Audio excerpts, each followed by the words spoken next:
And then on that note, we're going to move over to the matchup of the weekend. My dad was texting me about this earlier. We got the Titans and the Pittsburgh Steelers, both 5-0.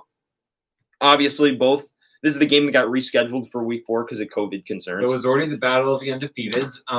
Now there's going to be one undefeated left after the two left. Maybe one. Yeah, I think Seattle probably There's wins. A definite one. Yeah. I don't know. Yeah. Cardinals could pull an upset. Maybe. So the question, Joe, who you got and why?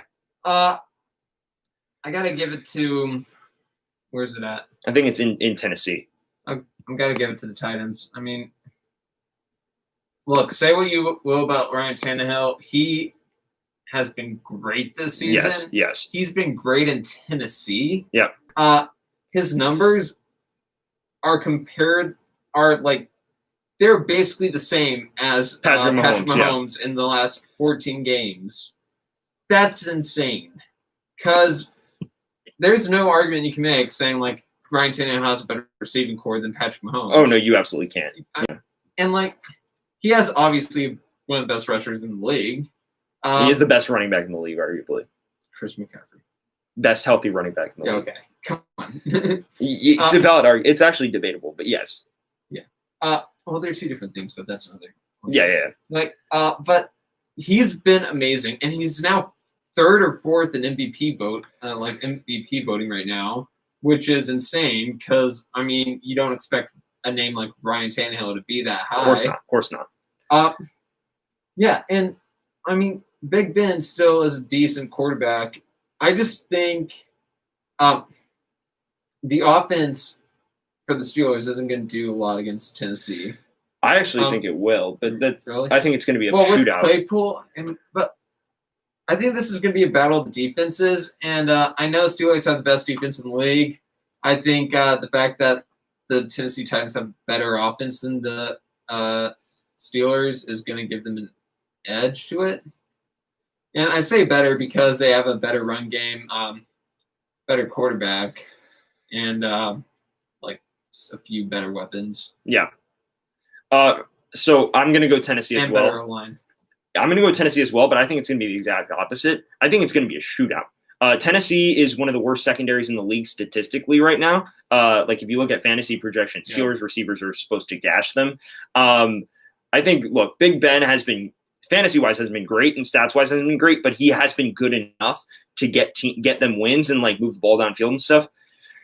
Here's my thing on this. This is going to be an absolute shootout, but I think that Derrick Henry is going to wear down the pass rush and the linebacker core for Pittsburgh. I think that he's going to set up the play-action game for Tannehill to hit guys like A.J. Brown, if Jonnu Smith plays, and some other receivers downfield. It's in Tennessee. They have fans. That's a factor. And I also can't help but notice that Pittsburgh's been slipping a little bit. Yes, they blew out Cleveland last week. But before that, they struggled to put away Philly. They've been kind of up and down. Their defense hasn't been fully consistent. Last week, obviously, was a great week, but I'm not sure. They also lost, who was it? Yeah, there was an injury there. Also, the secondary. Devin Bush for the season. That's huge. And that'll be Henry. Henry will be able to exploit that big, and Tannehill can roll out a bit more because of that. No spy on him. I will give the edge to Tennessee just because I think that Henry wears down that team. They got a lot going for him. Yeah, I think the Steelers' offense is going to be fantastic. I hope Claypool goes off because I need him to. But it is going to be really tough for Big Ben to keep pace with the way Tennessee's been playing. I think Tennessee dominates time of possession, wears down that Steelers defense, and the Steelers can't get a stop late to win to close out that football game. So I'll go Tennessee as well, Joe. And then on that note, I want to talk about Ryan Tannehill. So Joe, obviously this week, there was an NFL Network analyst who said Tannehill is a top 5 quarterback in the league. And he didn't mean like was playing like when he literally meant currently is a top 5 quarterback in the league. He's got fantastic numbers, obviously. 13 touchdowns, 2 picks, the 4th best QBR in the league. And his numbers, as you said, identical to Mahomes in the last 16, 15 games. So I got a question. Where does he rank right now, Joe? Are the people who put him in the top 5 overreacting? And then also, how do we factor Derrick Henry into this analysis? Because again, he has a massive weapon in that backfield that takes the pressure off him. Look, you said it yourself. You can't you can't blame a guy for having weapons. Yeah. Derrick Henry, while great, he is affecting the pass game by having them rush more. Yes. Which is kind of more impressive for Ryan Tannehill for getting all these yards. Okay. I mean, last year, Chiefs didn't really have a backfield except for Damian Williams was great in the playoffs. Yeah, in the playoffs, but not in the regular. He was. I mean, yes, Mahomes. It was a more pass-based offense. I'll give you that. Yeah. Getting the same stats as Mahomes with Derrick Henry in your backfield makes it kind of more incredible. Yeah. He is playing, there's no doubt, he is playing at a top 5 level right now. Yeah. Do I put him in the top 5? Yeah, I would definitely put him at number 5. Now, I will put Lamar Jackson back in because of last week when he ran for 170 yards. I had Josh Allen in, and he kind of just went out right as he did that horrible performance against. Yeah, it was a rough night for him against Kansas City. Yeah, Lamar Jackson's back in, but I can't, because here's the thing, he was number 7 on my list at the beginning of the season. Okay. Because I had Mahomes, Wilson, Jackson, who was iffy still, Rodgers, Breeze, who isn't there anymore, obviously, because Michael Thomas is obviously the reason he's good. And then Watson, Dak, and Tannehill. So that's actually 8. But so Breeze and Jackson went out of my thing, putting because Jackson didn't even do good 2 weeks ago, and I just don't like him. He does not like Lamar Jackson. It's kind of funny. I guess it's because he reminds me of Michael Vick, but why don't you like Michael Vick? Eagles player. Wow. But look, he is a top 5 quarterback in my book right now. Now, I don't do the crap where it has to be submitted at the beginning of the season. I don't do that. No, it can change in the middle of the season. And we're in week 7. Tannehill has been great. Okay? They're still undefeated. Something I didn't think they would do. I thought they would win the division. I didn't think they would be undefeated right now. They haven't really played anyone crazy, but yes. I thought the Texans were going to beat them this. They almost did. They almost did. But Ryan Tannehill came through. Yeah. Now you can blame the overtime rules on that. Or you can say the 200 yards from Derrick Henry, but yes. Yeah, that too. But Ryan Tannehill still played great. Yeah. He is a top 5 quarterback for me right now, and it could change. He could have 5 horrible games, but right now he is top 5. I fully disagree with you. And I actually believe that you need to pay respect to the guys who have been better for longer term. Well, if we did that, then Tom Brady would be top 5 still. Tom Brady fell out of top 5 last season. Here's the thing. Ryan Tannehill, phenomenal quarterback. But when we talk about quarterbacks who are legitimately top 5, the system revolves around them. And that's where we talk about not punishing guys for support. You don't punish Patrick Mahomes for having an elite receiving core because the whole offense revolves around Patrick Mahomes. Tennessee Titans coaches will tell you that the offensive game plan is in Derrick Henry's hands. Derrick Henry is the second best running back in the league. At worst, he's rushed for multiple 200-yard games already. And also, he is the key to the offense. Well, they either hand it off to him or they play action to him. It's honestly, I don't want to downplay Ryan Tannehill too much, but actually, if you look at his numbers, he's 20th in the league in passing yards as well. So there's that as well. Or maybe 18th, but he's only got 1,300 yards, which compared to some other guys is not at an elite level. I think Ryan Tannehill is a top 10 quarterback right now.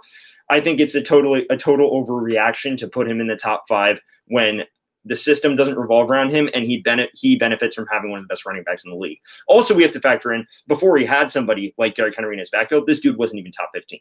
So I don't want to punish him for having support and having such a good running back in Derrick Henry, but I think Tannehill is just above system quarterback level because Derrick Henry is the key to that offense. You can make a compelling argument for Tannehill playing like a top 5 quarterback right now, and there is that. But in terms of actually being top 5, we have to show deference to the guys who the system revolves around, who have less, and who actually put them in games. I think the Texans win that game if they get the ball first. Deshaun Watson was better in that game, and he didn't have a guy rush for 200 yards. So I think he's a phenomenal quarterback. I don't want to take anything away from him, but when the system isn't even built around your skill set, I can't put you in the top 5. So that's what I'll say to that. And I think we can agree to disagree on this, Joe. I think there's a valid argument on either side, right? Sure. Yeah. But you're wrong. Fair. Do you have anything else you want to say about Tannehill before we move on to the next segment? No, I just want to say you sound stupid. I'm just kidding. On that note, we're going to talk about the Steelers. So Chase Claypool's getting a lot of buzz right now. But he also has benefited a bit from having Deontay Johnson out and having Juju in shadow coverage with the best corner on him.